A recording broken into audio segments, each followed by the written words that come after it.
Well, it's my pleasure to welcome you to the 36th annual Erasmus Lecture here at the Union League Club.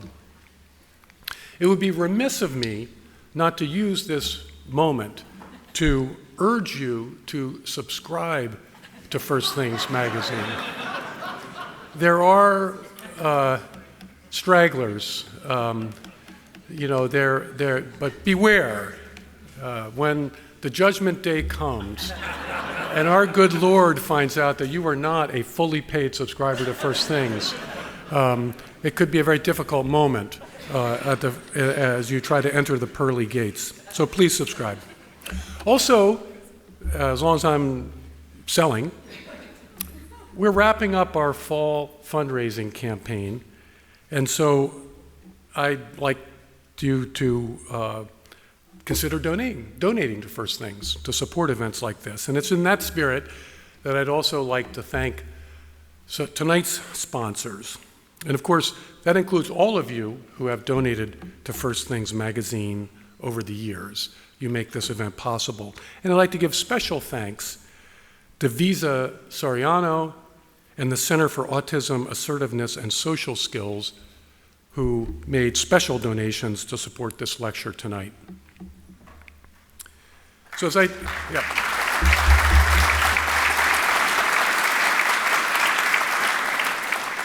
Now, as I said, tonight marks more than 35 years of annual lectures in this place, mostly in this place. We've had a couple other venues over the years, but mostly in this hall. And many eminent individuals have spoken over the years. Our first Erasmus lecturer was Paul Johnson of blessed memory. Another early Erasmus lecturer was a well-known man by the name of Joseph Ratzinger, also of blessed memory. And more recently, Jonathan Sachs, again sadly of blessed memory, spoke from this lectern. And tonight, I'd like to welcome Carl Trueman to this distinguished company as he delivers the 36th annual Erasmus Lecture. Carl's connection to First Things goes back to a conversation that I had with Michael Cromarty soon after I assumed leadership of First Things. He complained right off the bat that First Things was becoming an almost completely Catholic magazine. And I said to him, it's not my intention. And I asked him, well, okay, Michael, what Protestant writers do you think I should publish? And he didn't hesitate. He said, I'd like to hear from Carl Trueman. Now, I'm slow, but I'm not stupid. And so I got in touch. I followed Michael's advice and got in touch with Carl. I think it was through David Mills that we got in touch with Carl. And in 2013, he published his first essay in the magazine, in our pages, and many more followed, as you know. And he remains a regular and very popular contributor to our website. Now, Carl is what I would call a single malt Calvinist. And that means that he takes his doctrine straight. There is no dubious mixing of the Holy Spirit with the spirit of the age. Now, his rigorous theological outlook, his rigorous reformed outlook, makes him a powerful critic, indeed, of the spirit of the age. Men becoming women, the other way around. Carl's recent book, The Rise and Triumph of the Modern Self, has helped countless Christians understand the disorienting world in which we now live. W.H. Auden once wrote, "The principal enemies of the true word are the idle word and the black magician. Each drains our speech of true meaning, one with frivolity and the other through ideology." Carl has been a great defender of the true word, both the true word of Scripture and the true word of nature. I and many others owe him a great debt of gratitude for the strength and clarity of his voice. So please help me welcome him to the podium tonight.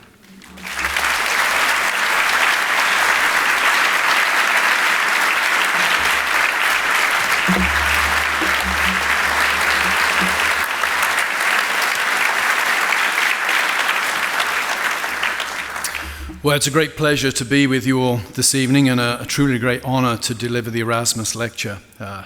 Being told that I'm telling some guy from a small Presbyterian sect that he's about to deliver a lecture given by a future pope and by the chief rabbi of the United Kingdom is not much pressure to put me under right at the start of the evening. I do want to start, though, by thanking a few people. I want to thank, as I look out at the audience, a lot of friends, some former students, some of whom have traveled a long, long way. I am grateful for your presence and honored by you being here. I'm an emotionally two-dimensional Englishman, so that's about as emotional as I'm going to get. I also want to thank three people in particular at First Things for all their work on my behalf. First of all, Fran Mayer, who over the last 10 years has been not just a friend, but also a great mentor to me. I miss our lunches in Philadelphia. Rusty always claimed that when Fran and I had lunch in Philadelphia, he could see the dark cloud of gloom all the way from Manhattan. I also want to thank Rusty himself. One of the great things about writing for First Things is I know that I'm writing for a magazine where the editor has your back. Many editors can leave their writers twisting in the breeze when the going gets tough, but Rusty has been a faithful friend and a strong editor on that front. I also want to thank Ramona Tausch. I've had, I think, 4 or 5 editors at First Things, all been great. Matt Schmitz, Julia Yost, Bianca Ciderna, all done great jobs. But I think Ramona has edited my work now for 5 years and always makes me sound better than I deserve. So I want to thank her for that. If James Fenimore Cooper was never translated without improvement, I have never been edited without improvement. And tonight, my lecture, if it doesn't sound as good as it should, is because I wrote it by myself and without Ramona's help. So, anyway, to business. The Desecration of Man. This year marks the 80th anniversary of C.S. Lewis's lectures that became his book, The Abolition of Man. Speaking to an audience at the height of the Second World War, he identified the central problem of the modern age. The world was losing its sense of what it meant to be human. As man's technological achievements were once again being used to destroy human life on an industrial scale, Lewis pointed to the dehumanization that was occurring all around. And as the war was to continue, of course, the final solution and the H-bomb served to reinforce his claims. Yet it was not just modern warfare that constituted the problem. As Lewis argued, the intellectual and cultural currents of modernity were also culpable. The war was as much a symptom of the problem as it was a cause. And what modernity was doing was abolishing man. It represented nothing less than a crisis of anthropology. Now, our modern age has been characterized in numerous ways that touch on this crisis. I think perhaps the most influential has been that of Weberian disenchantment, where once the local god or saint kept the water supply fresh and sweet, now the local water purification plant does the same. Village life has been replaced by the anonymity of the city. I live in Western Pennsylvania. By 3 o'clock tomorrow afternoon, I will be glad to leave Manhattan, nothing personal to anyone here, and get back to my home. People have come to be valued for themselves, not for themselves, but for their earning potential or their consumption. And disenchantment has worked into every corner of life. Where once love was a serendipitous force that culminated in a lifelong bond between two people, now we simply swipe left or right on our apps for the next passing hookup. This is not, of course, without a sense of loss, like children who discover Christmas to be a little less thrilling when they find out that it is their parents and not Santa Claus who placed the presents under the tree. So modernity has shunted religion and supernatural to the margins, but done so at the cost of stripping the world of its mystery, as Matthew Arnold's poem Dover Beach makes clear. I had originally intended to quote Dover Beach, but when I showed my text to Fran Mayer, he said, get rid of all the quotations, they're a distraction. So you'll have to go and look it up for yourself. The loss is not merely that the world has become a prosaic place, it is also that man himself has lost his own sense of significance. The more we are able to understand and control nature, the more we realize our own contingency and smallness in the context of the vastness of an impersonal universe. The unique intellectual brilliance of our species has therefore ironically evacuated us of any sense that we have special significance. As with Pascal, the eternal silence of these infinite spaces frightens those who reflect upon it. This is the ethos that haunts the work of many modernists, Kafka, Beckett, Sartre, Pinter. With no God-given human nature and no God-ordained human end, the question, what is man, is easily answered. He is nothing much. His nature, too, is disenchanted. A second facet of modernity, as identified by Zygmunt Bauman, is its liquidity, underscoring that we now live in a world where everything is in constant flux. This observation is not new with Bauman. Both Marx and Nietzsche spoke of this in the 19th century. The Communist Manifesto famously declared that the bourgeois era was one that required a constant revolutionizing of the means of production and of markets, and thus of all social relations. Constant disturbance, Marx said, was therefore a hallmark of modernity. And as he summarized the situation, all that is solid melts into air. Likewise, Nietzsche's madman, reflecting upon the death of God, described the earth as unhitched from the sun, turning old certainties into chaos. Both men surely spoke truth here. The modern Western world is indeed in a state of endless flux and offers us no solid place to stand by which we might grasp who we are. More recently, this has been intensified by what Hartmut Rosa calls social acceleration. If Marx was correct that industrial production was a source of constant change in society, this was in large part because it depended upon technology that was itself constantly changing. We too live in an era of constant technological change, though this no longer merely affects industrial production. I've been teaching now for 30 years. I think every 4 or 5 years, my employer, whoever he or she has been, has required me to learn a new software package to solve the problems that I suspect were caused by the previous software package that they used. Marx would have something to say about that, I suspect. I've reached the point where I think, well, in academia it probably takes 3 years to fire somebody. Next time the software package comes in, I don't have to learn it because I'll be retirement age by the time they've got round to firing me. But technology shapes how we live in every area, from education to romance. Our lives are technologically shaped in public and in private. Social acceleration adds the speed factor. Technology is now changing so fast that we are unable to assimilate the impact of one development before another one overtakes it. The result is that dizzy feeling we have that our ability to control even our personal worlds is constantly slipping further away from us. In such a context, the question of who we are and what we are meant for become impossible to answer. Indeed, the vertiginous accents of Yeats' The Second Coming now represent the experience of every man. The abolition of man thus connects most definitely to two aspects of modernity, its disenchantment and its accelerating liquidity. Yet I want to suggest that we need to add a third category, that of desecration. Why do I suggest this? Well, there are at least 3 problems, I think, with thinking of the anthropological crisis simply in terms of disenchantment and liquidity. The first is that these speak only to a loss of that which once was. Disenchantment points to the loss of enchantment. Where once the supernatural pervaded the natural and the transcendent set the terms for the immanent, now only the natural and the immanent remain. To use my earlier analogy, where once there was Santa Claus with a sack full of Christmas presents, now there are just the presents. The same is true of liquidity, where once there were, in Marx's phrase, fixed frozen relations, now everything is in a state of constant change.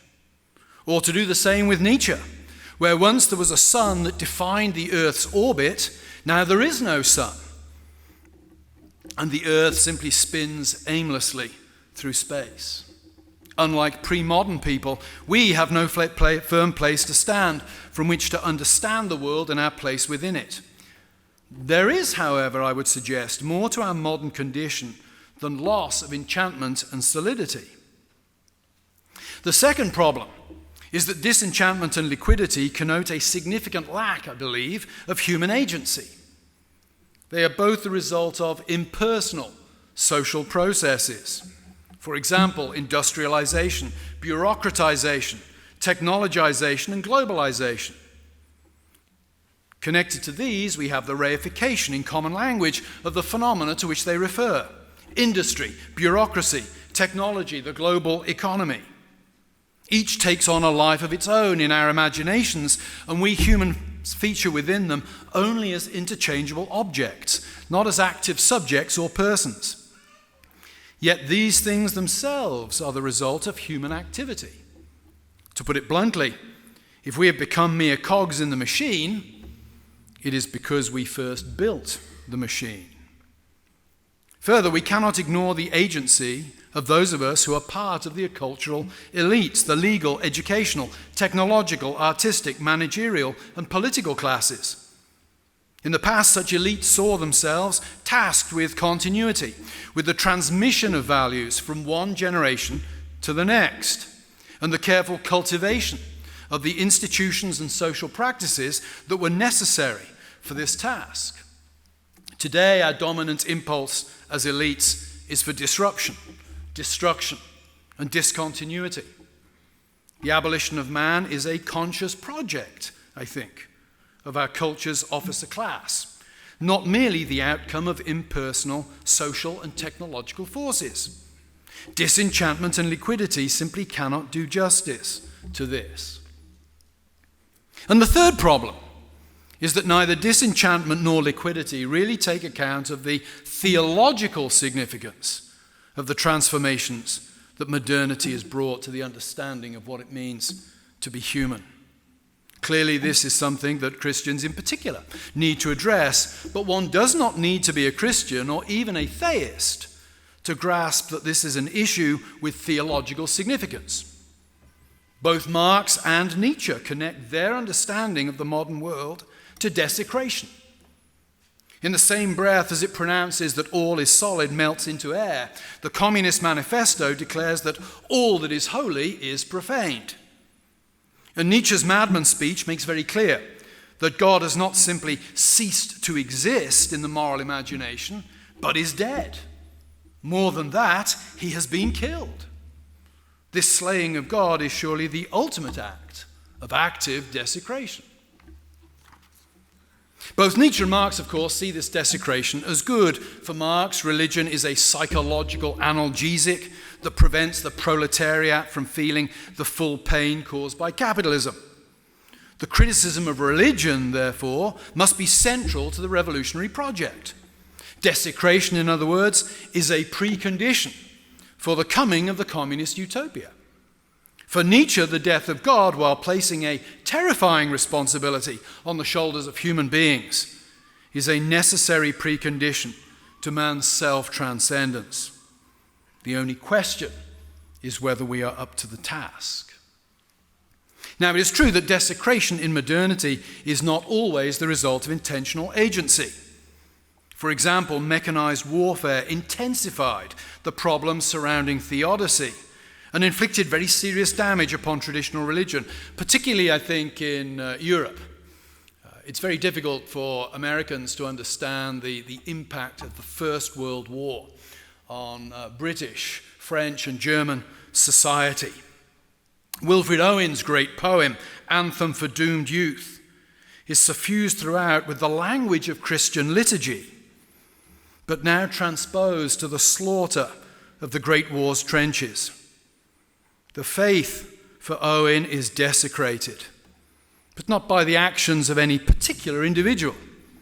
It is the chaos of a war supercharged by the power of industry, the fruit of a coincidental confluence of numerous aspects of modernity that has desecrated the language of Christian worship. Desecration, however, is more often an intentional act. I noted early the impulse of modern elites towards disruption and discontinuity. Nowhere is this more obvious than in their preoccupation with desecration. From Baudelaire and Swinburne to Francis Bacon and beyond, the conscious profanation of the holy has been a constant theme. Take, for example, the opening lines of James Joyce's Ulysses, and I quote, "Stately plump Buck Mulligan came from the stairhead, bearing a bowl of lather on which a mirror and a razor lay crossed. A yellow dressing gown, ungirdled, was sustained gently behind him by the mild morning air. He held the bowl aloft and intoned, Introibo ad altere Dei." End quote. So begins the greatest masterpiece of modernism, with the first line of the Latin Mass intoned by a man about to shave, with his genitals flapping in the breeze for all to see. In short, Ulysses is what Philip Reeve will later call a death work, a piece of art that takes the idiom of what is sacred and desecrates it for the purpose of destroying its credibility. Much could be said about this tendency of high modernism. What is important to note, however, is that this has migrated to the pop culture of our own time. As the sophisticated Joyce in the 1920s mocked the Latin Mass, so the talented Billy Joel reminded us in the 1970s that Catholic girls wait far too long to lose their virginity. And the buffoonish Lil Nas, almost makes me feel like a 10-year-old even to say his name, but I gotta say it. And now the buffoonish Lil Nas performs songs as blasphemous as they are banal. Desecration is today mainstream, the preoccupation of even the lowest forms of cultural pond life. That's my favorite line of the lecture, by the way, lowest forms of cultural pond life. While there are many areas where one might look for further evidence of this, I will focus on sex and death. 30 years of teaching graduates and undergraduates has taught me that sex and death are two topics on which pretty much everybody has strong opinions on at least one. So hopefully it will now keep your attention. Teaching on Augustine on the Pelagian controversy, predestination and sex, it's a gift for teaching undergraduates. Both have traditionally been matters of deep religious significance. This makes perfect sense. Sex is the mysterious origin of life, death, the mysterious end of life. It is hardly surprising, therefore, that a large part of the laws of the Pentateuch are preoccupied with the implications of sex and death for ritual purity. The law specifies in detail how one who is unclean because of sex or sex-related phenomena or through contact with a dead body can return to the community via sacrifices and washings. Islam, too, sees sex and death as raising serious matters of ritual purity. Christianity, of course, sees the Pentateuch as transformed through Christ, but it still provides the context for New Testament drama. In Mark 5, Jesus exorcises the demoniac who lives in the cemetery and is therefore unclean. He heals the woman with the flow of blood who was thereby unclean. And he raises Jairus' daughter from the dead, gripped with the great uncleanness of death. In each case, the miracle is one of cleanness overcoming uncleanness connected to sex or death. And Christianity, of course, sees the marriage union as an analogy of that between Christ and the church, something reflected in Paul's teaching on sexual ethics and, indeed, in the Catholic Church's sacramental view of marriage. It is unsurprising, then, that Western society has continued for the longest time to surround sex and death with public sacred rituals. A marriage service was the prerequisite to the first licit sexual experience. Babies were baptized. The dead were buried in consecrated ground. Sex and death were matters of sacred and communal significance. What this means, I think, is this, that modern shifts in attitudes to sex and death are not trivial. There are many important issues in society: rates of income tax, speed limits on highways, the legal age for the purchase of alcohol, and so forth. But none are as central to the essence of a culture, I think, as attitudes to sex and death. One need not be religious to see this. One only has to acknowledge that sex and death have traditionally been matters of sacred concern to see loss of that status as significant. Of vital importance here, I think, is the fact that sex and death are also inextricably connected to the body. The one involves two bodies creating another, the other the cessation of bodily life. Indeed, sex and death were sacred precisely because the body itself was in some sense sacred, bounded by the mysteries of birth and death. We might put this another way. Those made in God's image were made so as bodies. The image did not inhabit the body as an astronaut inhabits a spacesuit. No, the body was the person. The Genesis account of creation assumes this. Adam affirms this when he sees Eve and declares that this is now bone of my bone and flesh of my flesh. And the New Testament teaching on bodily resurrection confirms that a person is not a spooky immaterial entity, but a unity of body and soul. The tilt in modern culture is to deny such significance to the body. Embodiment is no longer enough for personhood, a point made by philosophers such as Peter Singer and the late Derek Parfit. But this is not the preserve of university seminars. It is part of the shared moral imagination of our age. We intuitively prioritize feelings and deny significant authority to the body and the relationships which embodiment involves. We think of ourselves as primarily psychological beings, not bodies. Something reinforced, I think, by the frictionless, disembodied interactions of our online world. Neither abortion, nor transgenderism, nor euthanasia would be plausible in a society where this was not so. Interesting fact, statistic came out just the last 10 days of all deaths in Canada in 2022, 4.1% were by medically assisted suicide. Almost 1 in 20. That is it varies from province to province, but that's a remarkable statistic. Almost 1 death in 20 by medically assisted suicide. The desecration of man thus manifests itself most pungently today, I think, as a battle against the authority of the body, specifically its sexual nature and its mortality. Pornography is one obvious example. What does pornography do? It takes the mysterious creative sexual act and depersonalizes it by making it a commodity for third-party consumption. The sexual act's meaning is found not in the interactions of the actors, but in the pleasure it gives to the consumer. Pornography turns the human subject into an object, the embodied human person into a mere piece of meat. And the increasingly violent nature of pornography today reinforces this. Pornography is thus, I believe, dehumanizing. Or, to put it another way, it is a desecration of man. Of course, pornography's basic logic is arguably that of the sexual revolution, pushed to its end.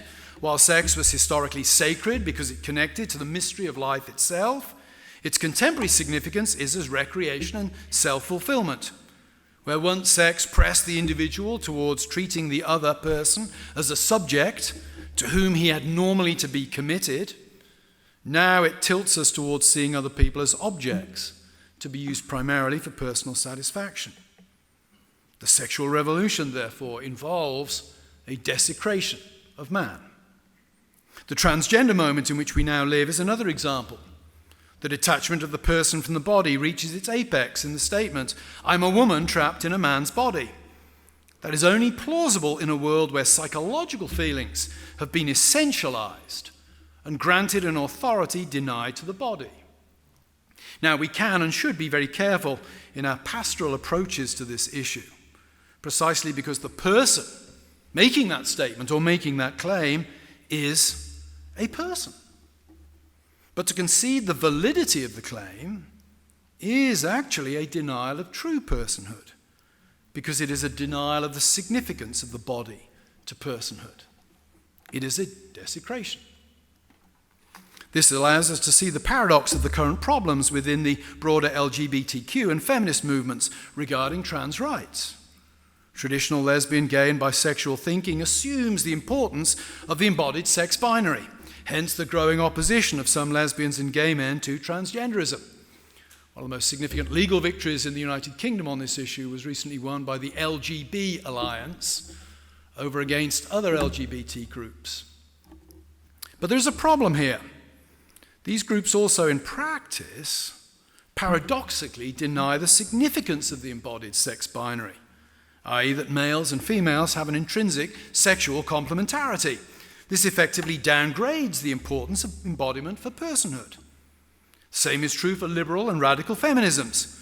Once abortion is regarded as legitimate and personhood therefore detached from embodiment, the question of the importance of the sex body becomes moot, as sex realist feminists such as Erika Bakioki have observed. In sum, one cannot desecrate the body and retain a stable notion of personhood, any more than Nietzsche thinks one can kill God and keep the earth hitched to the sun. If sex is no longer sacred, then practices relating to death have followed a similar path. Once a sacred mystery, now we mobilize social and technological forces to deny it. Violence and death, once too sacred to be depicted on stage in Greek tragedy, have become the trivial or pornographic fare of movies and video games. On the other hand, death has become purely a medical affair, with the dying placed in hospitals and hospices, often out of public sight. Churches are no longer typically built with graveyards, with the result that worship is today not experienced in the vicinity of dead loved ones. Funerals are becoming celebrations of life. Every year, cremations are rising in popularity in the USA. Now, there may well be practical reasons for that. Cost, lack of space, so forth. But it still serves to incinerate any lasting, visible reminder from among the living of the dead as the dead. The battle against the body is significant here too. For what is the final authority that the body possesses? It is not our sex as male or female, but rather that of mortality. In light of this, euthanasia looks like one last and arguably futile attempt to seize control of who we are. The same can be said of transhumanism, of which I believe transgenderism is a philosophical subset. The body in its mortality is the final barrier to self-creation. To identify as a man when one is a woman is to defy the body's authority. But you can, I think, persuade yourself that such is the case, with hormones, medical treatment, and the affirmation of the world around you. You can also defy the body's authority by identifying as immortal. Yet you will surely have that sneaking suspicion that your body will one day exert its authority and decisively contradict your self-identification. Hence the transhumanist push to defeat human limitations, specifically that of the limited span of our mortal lives. This then brings me to a further advantage in using desecration as an explanatory scheme for much of modernity. It helps explain the intentionality and the exhilaration involved in the destruction of the old anthropology of human exceptionalism and limitation as grounded in the image of God.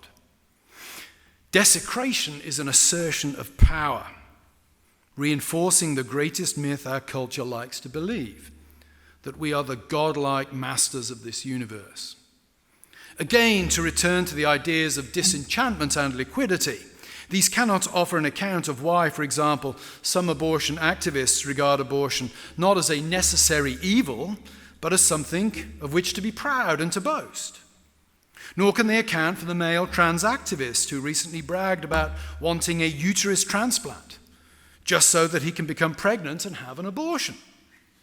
There is an intentional, ecstatic, irrational delight in the demolition of old moral norms, traditional categories, and bodily realities that goes beyond the impact of impersonal social phenomena.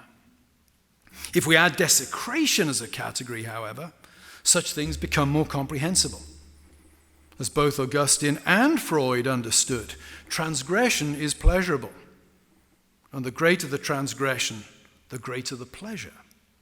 Well, there can be no greater transgression than that which is against the sacred. Indeed, desecration is that which brings most delight, for in killing God we grant ourselves the privilege of becoming gods. There is surely no greater feeling of exhilaration than that of being God. And there is no more dramatic way of doing this, I think, than a holy war against the God-given nature of embodied human personhood. There is a heavy price to pay for the desecration of man. In a letter written, like Lewis's Abolition of Man lectures in the early 1940s, Czesław Miłosz, the Polish poet, commented to his friend Jerzy Andruszewski that without a religious and metaphysical underpinning, the word man becomes contentless. Elsewhere in the same letter, Miłosz speaks of wartime atrocities being made possible by the human person being philosophically reduced to a lump of animated meat. In this, he foreshadows Mary Harrington's recent criticism of contemporary secular progressives' views of the body that reduce its significance to, quote, meat Lego. She told me she thought that up in the shower. I wish I'd invented that phrase. That is a phrase for the ages, meat Lego. To which she later added Gnosticism, meat Lego Gnosticism, as capturing modern anthropology. Once that is done, once we've reduced human beings to animated meat, Miłosz says, it is easy to imagine young men in clean military uniforms shooting other human beings while also eating their lunch, which of course was precisely what would have been going on in Poland in the early to mid-1940s when he was writing. Paul Virilio makes a similar comment in Crepuscular Dawn, observing that the presupposition of Nazi eugenics was that the body possessed no moral significance, allowing the camp doctors to engage in their horrific experiments without any pang of conscience. Divorced from the image of God and from personhood, the body is just animate Play-Doh at best. And so the desecration continues. As recent responses on university campuses in the United States to Hamas violence against little Jewish children have indicated, our world is not characterized by the principal stand of an indignant Ivan Karamazov. Faced with the incalculable suffering of innocent children, he was unable to accept that God, making all things harmonious, would ultimately make sense of such. In a melancholy act of rebellion, he therefore declared that he most respectfully returned to God the ticket. Ours, by contrast, is a world that seems all too eager to revel even in the destruction of infants, all enabled by the death of God and the consequent dehumanization that entails.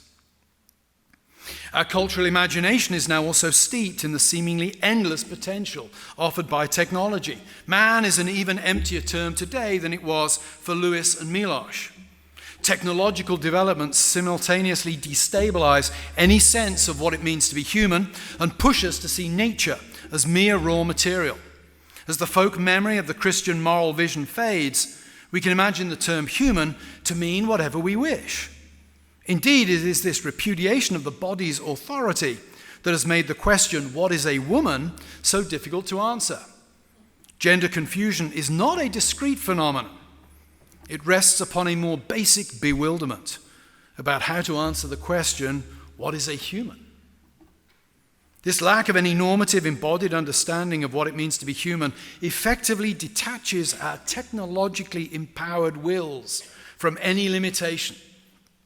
What it means to be human, if anything at all, is then projected into the future, to the detriment of whatever we have been in the past or whatever we may be in the present. We are dehumanized now, mere matter, to be moved from potency to act. I throw that in for the Dominicans here. And yet, having no given nature, our potency has no intrinsic shape to define what that move might look like. That is the scenario Lewis envisaged in another of his works, That Hideous Strength, which in some ways is the narrated version, I think, of the abolition of man. There is an ongoing paradox here, which I touched on earlier, between man's genius and the nihilistic outcomes of the same. In the earlier scientific revolution, man used his exceptional intellectual powers to convince himself that he was not exceptional at all. Today, he combines the ambitions of his willpower with his talent for technology to turn himself into Play-Doh. He persistently uses his humanity, we might say, to dehumanize himself in what Augusto Del Noce would call a total revolution. So where does hope lie? Well, if I was chatting to Fran Meyer now, not many places at all, but I'll try to give a more cheerful and optimistic note at the end. Where does hope lie? In short, we need to restore a normative understanding of what it means to be human. How is that to be done? Well, my argument has been that the fundamental problem we face today is not that man is disenchanted or turned into liquid, but that he is being desecrated, in part by the impersonal forces of modernity, but largely by his own hand. The answer, therefore, has to have consecration as its core. I know it's very trendy today to talk about re-enchanting the world. I don't think the world's going to get re-enchanted. I'm not sure that I want the world to be re-enchanted. I actually quite like antibiotics, analgesics, doctors, etc., etc. I think the world does not need to be re-enchanted. Man needs to be reconsecrated. And this cannot be legislated. Politicians have no real authority over the spiritual imagination to which the language of consecration speaks. The modern crisis of anthropology must first find its solution among the religious communities worshipping in a local context. The answer is first and foremost a theologically informed liturgical one. For it is in worship that human beings are brought into the presence of the God in whose image they are made and who grounds their common human personal nature. The early church triumphed because it broke with contemporary Roman attitudes and asserted instead a creed, a code, and a cult that treated human beings as made in the image of God. Women benefited. Children benefited. The weak and the poor benefited. Humanity in general, therefore, benefited. And this charity was not rooted in a thin altruism, but in a deepening understanding of God and his actions in Christ. It seems to me no coincidence that deep theological and liturgical reflection upon the identity of Christ and the triune God marked this charitable church of the early centuries. Her vision of human beings as persons, not objects, and as possessing innate value was grounded on the notion that all, from the least to the greatest, were made in the image of God. Human nature, body and soul, had a normative, sacred content. And that remains true today. The answer to giving men and women back their personhood and dignity depends upon the worshipping community of the church grasping the greatness of the God in whose image we are made. Only then, when God is placed at the center, will we have the critical tools available to address the challenges to human nature posed by the various tools of disenchantment, liquidity, and above all, desecration, from technology to the ever-changing tastes of identity politics. Contra Nietzsche, God is not dead, but we moderns have used his claim as an excuse for desecrating man, turning ourselves and others into insignificant, sexualized, animated lumps of meat. The situation is so bad, I don't mean this in a sarcastic, it sounds sarcastic, I didn't mean it when I wrote it. It's funny how when you read things, suddenly they look a bit different than when you wrote them. The situation is so bad that even some secular feminists are now noticing this. I did not mean that as a condescending comment on secular feminists. Only a reclamation and a proclamation of the living God in the vital worship of the church will therefore consecrate man and bring him back from the brink of a nihilistic, dehumanized abyss. It's heartbreaking that almost 1 in 20 people in Canada died last year because of medically assisted suicide. Indeed, if accepting the desecration of man is the entry price for a world where God is dead, I, for one, most respectfully return the ticket. Thank you.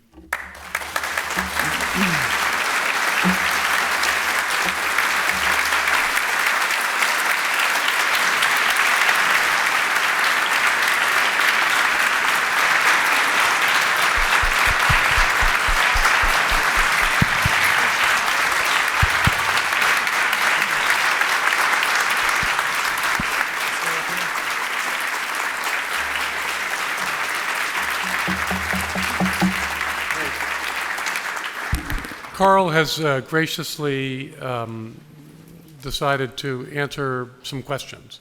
So I'll field the questions, but he will answer them. So, if there anybody has a question that you would like him to respond to. Yes, we got a microphone for you. Yes, I wanted to ask, the concept of desecration is very interesting to me, but it looks to me like a pretty plausible definition of a sin in general. So I'm thinking about Augustine desecrating the property of his neighbors when they steal the pears, or Mary of Egypt deliberately seducing a boatload of pilgrims. Right? So I'm just wondering if you can help me see why the things we're seeing aren't just lots of sin and sinners. Yeah, I think that's a fair point. There's a sense in which any cultural analysis from a Christian perspective is going to be vulnerable to that statement. It's a little bit, I use an analogy with my students when I'm teaching historical theory. So, is gravity, did the Twin Towers fall down on 9/11 because of gravity? To which the answer, of course, is yes. But it doesn't actually tell me anything significant about what happened on 9/11. To do that, you've got to get into more detail. So there is a sense in which, yes, one might say all sin is a desecration. Human beings are sinners. No society has ever been perfect. We've all been sinning since time immemorial. I do think, though, that the assault on the body today marks us off somewhat. Again, I'm a historian, so I'm very wary always of saying we live in exceptional times. I always think the historian's task is when somebody says we live in exceptional times, they say, well, actually, no. In Florence in 1215, somebody did exactly the same thing. That's kind of my calling in life. But I do think the assault on the body has peculiar cachet. And if I was to give a biblical justification for that, I would go to Paul's teaching when he talks about the man who's been sleeping with prostitutes. And he makes the comment that the man who sleeps with prostitutes, he hasn't just sinned, he's sinned against his own body. And there's something deep and problematic about sin against one's own body, which disturbs Paul. All sin disturbs him, but disturbs him particularly. So I'm intrigued by this assault on what I would call bodily integrity that seems to characterize our modern age. So if you want to use desecration in a broad sense, I'm not going to object to that. But what I'm trying to get at and using it here is I think there's something peculiarly intense going on. Again, we might say all sin is a rebellion against external authority. God, the authority of God. Well, what's the last frontier, or at least the last frontier we can imagine of external authority? It's our own bodies. Yeah, that's where we've reached after thousands of years of human society. We're finally at a point where the rebellion is crashing up against, I think, the last external authority, that of the physical body. So I'm wanting to bring out there's a peculiar cachet to what's going on. Yes, and on the aisle there. We'll get to a microphone. Thank you. So, Dr. Trueman, I'm actually giving you a question from a Presbyterian minister friend of mine who couldn't make it tonight because he was sick.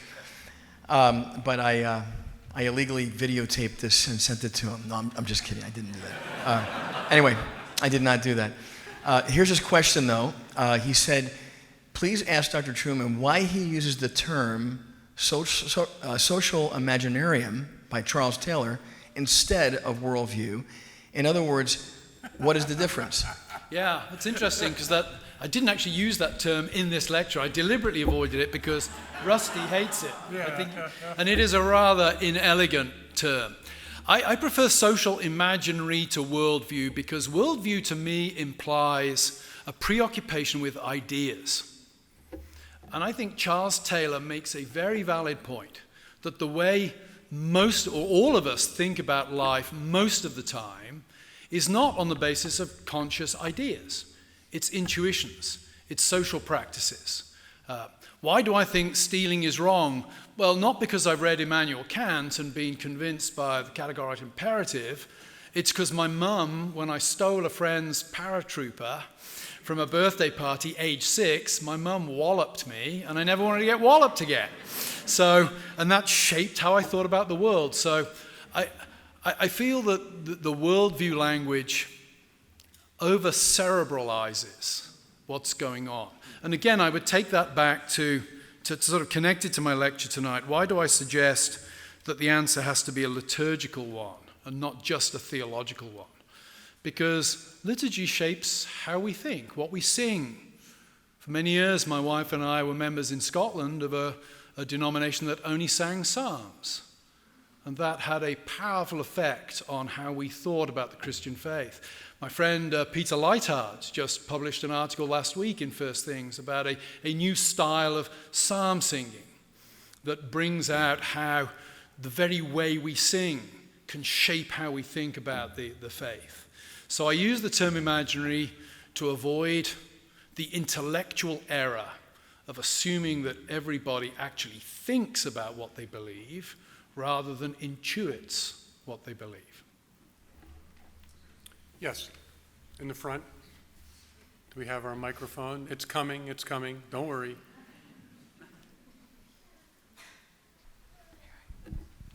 I just thought it was very interesting what she brought about, why isn't it just sin?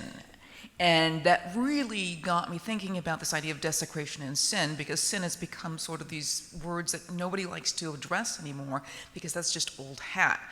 But I remember the words of Isaiah, woe to those who make good evil and evil good. And is the sin against the body this kind of sin? Because you don't hear transgender people or LGBTQ people saying, I have sinned. They don't recognize it as a sin. They actually recognize it as a positive. Yeah.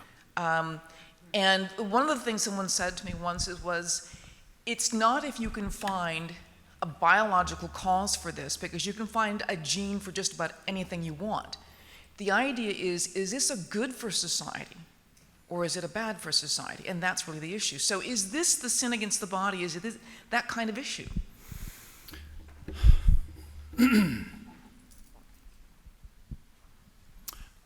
I think so. I do think that when you're dealing with LGBT stuff, you're dealing with different things in some ways. I think the T is different from the LGB.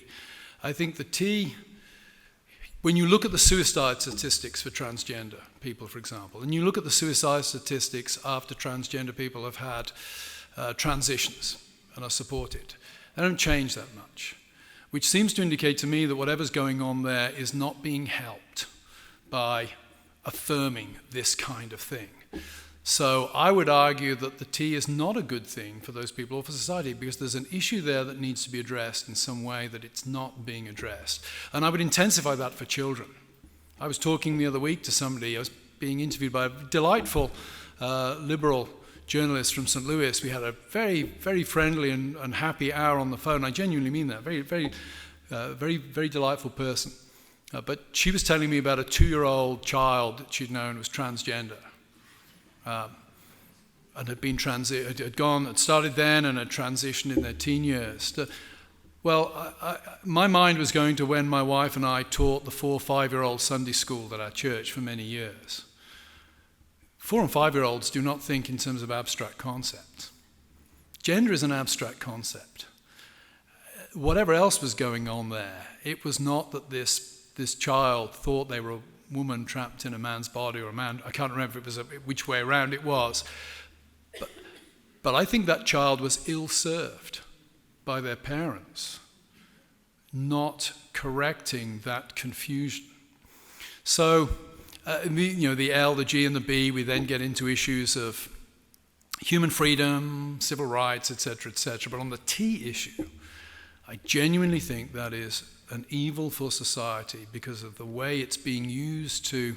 Children are now being used to drive this issue in a way that is causing catastrophic harm to children.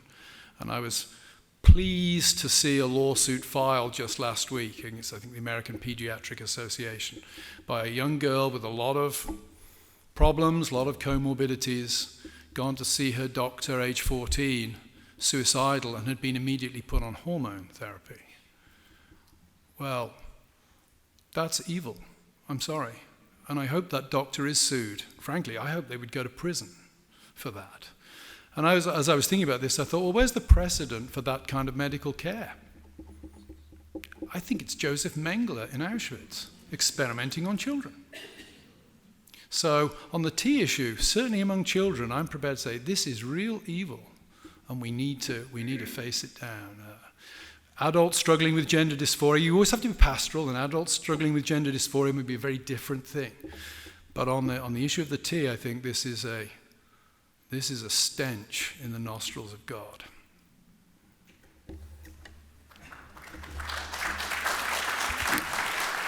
I'm a little nervous here calling on the Dominican, but I think I may owe it to the memory of St. Thomas to allow this question to be asked.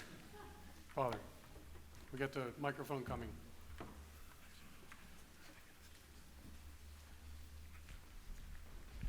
Thank you very much. It seems that your solution or the cause for hope involves necessarily the declaration of the kerygma, the proclamation of the gospel, which now I'm not opposed to that at all, of course. That's good. That's good. I'm sort of professionally invested in that happening, but it also seems to me that introduces an additional complexity when you're talking to the person on the street or the person in the park that they just may not even be a theist. So there also should be philosophical ways that you can argue for the honor and dignity of the human person before you get to the gospel. But do you think that in this time, the declaration of the gospel of Jesus Christ is a necessary part of the resacralization of man? Well, as a Presbyterian minister, I too have a vested interest in that answer. I would say absolutely. In case there's anyone from my denomination spying on me this evening here, seeing what I'm saying. But I think that the church needs to think more broadly than that. Yes, the preaching of the gospel and the worship service on a Sunday or whenever is critical. But when you think of the New Testament, well, a couple of things. One, I would say there is a definite place for what I would regard as, and you would regard as, sort of natural law arguments. That I think, in some ways, arguing for human dignity is difficult because arguments tend to operate with abstractions. Whereas, you see this in the way that the discussion about abortion has shifted since Roe was overturned. Immediately, the pro-abortion side switched to telling very powerful stories. Little girls who've been raped and are pregnant children. I thank God that when I was a pastor, I never faced that issue because I'd know the answer I should give, abortion is wrong, but it would be incredibly difficult when looking at the face of a little girl in that situation to give that answer. And it's a great strategy to focus on the concrete. So I think the church needs, again, it goes down to community. How can we teach people about human dignity? Not just by arguing about it, but by demonstrating in the way we live our lives. That's why when I touched on the transgender issue in this, I felt I had to insert that bit about, hey, I'm talking about the ideology here. I'm not talking about individuals struggling with it. And we need to make that distinction. I use an example in class to try to get the students to think about this. When I talk about abortion, I give the arguments, but then I expound Peter Singer, and then we look at Robbie George, and then I say, but they're on opposite sides, but let's imagine a scenario where Peter Singer and Robbie George are walking down Nassau Street in Princeton, 1 o'clock in the morning. It's hard to imagine them doing that, but let's say they're doing that. And they hear a baby crying, and they look over into the shop door, and there's a little baby in a crib, newborn baby crying. And I ask the students, do you think they disagree about what to do in this situation? And the answer is, of course they don't. And then I say to the students, why not? And when they think about it, the answer is, because a baby is not an abstraction. Peter Singer's not going to say, hey, that baby isn't a person for another 24 months. We can leave it to be eaten by the feral cats. He's going to be looking after the baby while Robbie George calls an ambulance and gets an ambulance for the mother wherever she is. And the reason is that it's a real concrete situation. And that's what intrigues me about New Testament teaching on eldership. I guess in the Catholic Church you say priesthood. What is one of the things that is to qualify one for office in the church? Hospitality. In the Presbyterian tradition we tend to focus on the doctrinal. But actually, hospitality is one of the qualifications. And why is hospitality a qualification? Because hospitality involves real people in real situations. It doesn't trade in abstractions. I had an interesting experience. My wife has heard me use the example a few times. I had an interesting experience of this last year. I was asked to give the annual speech at the National Club banquet in London, which up until tonight was the most important lecture I'd ever given. And it was actually, that was in the Churchill room. Now I've done the Churchill and the Lincoln room. But when I was talking to the guy on the phone, he said to me, he said, I see we were on the faculty at the University of Nottingham in the early 90s together, but I don't think we ever met. And I said, did you ever read Sportscar? And he said, yes. And he said, yes, but I'm ashamed of it now. And I said, well, two things. One, yes, we did meet. And two, don't be ashamed of it, because I own a red Sportscar. What had happened was, on my first weekend in Nottingham, when my wife was teaching out her contract in the north of Scotland, and it was the longest time we'd ever been separated since we got married, I went to church, and he and his wife invited me for lunch. You never forget the people who are hospitable to you. He couldn't remember, I mean, he's given hospitality to hundreds of people. I was not surprised he didn't remember me. But what struck me about that was, wow, 30 years on, I remember this guy, because he was kind to me. And I really do think that, again, to go sort of touching on the social imaginary question, that's more powerful than any argument. And I think if we're going to teach people about human dignity, we have to treat people with human dignity, and that means the people we actually hang out with. It distresses me that so much goes on Twitter, because there seems little, X, isn't it now? There seems to be little dignity on Twitter. But people you actually know and treat with dignity, that's powerful. So, yes, there is a place for philosophical argument. Absolutely. There's definitely a place for the gospel. But I think it is tremendously weakened if we are not also being hospitable, opening our homes to people. Katrina and I, we bought a house much bigger than we need in Western Pennsylvania. Why? So we can have students around. If you take a class from me, you get invited for dinner at my house. It annoys Katrina because I'll say, any one of these 3 nights, come. I think our record is 70. We had 70 students in our house one night. But that's what I remember of college, was going to professors' houses for dinner. I think we need to think, if we're going to consecrate human beings, we need to realize that our God is a God of hospitality. I am the God who loves the widow and the sojourner and the orphan. You, therefore, should love the sojourner. And I think that practical hospitality is something we really need to engage.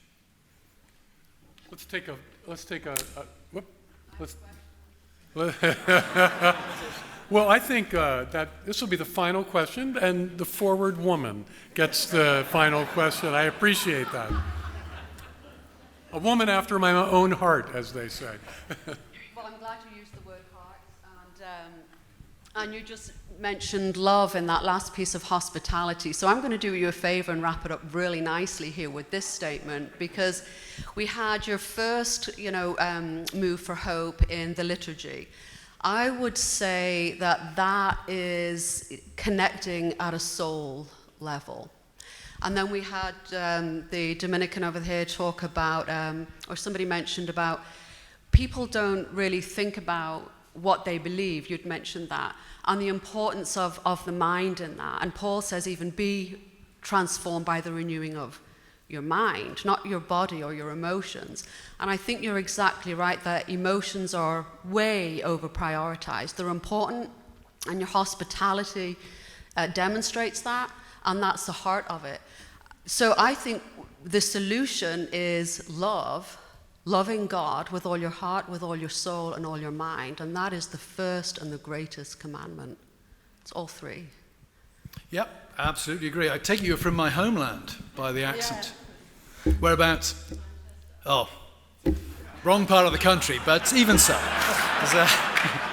I guess the enemy of my enemy is my friend in this kind of gathering. So, yeah, I think you're absolutely right. I think that the key there, though, is to, and here I switch on my Presbyterian doctrinalism, I guess, that love has a doctrinal content.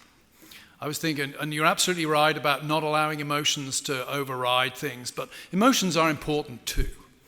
I always think of Psalm 73, where the psalmist is very confused about all of the injustice he sees in the world, and he's not criticized in the psalm for feeling that, but the solution is found when he goes to the sanctuary, and his emotions are shaped by worship at the sanctuary. So absolutely agree, and I think the place where we find our emotions to be attuned is in the public worship of the church. Thank you. Please help me thank again Carl Trueman.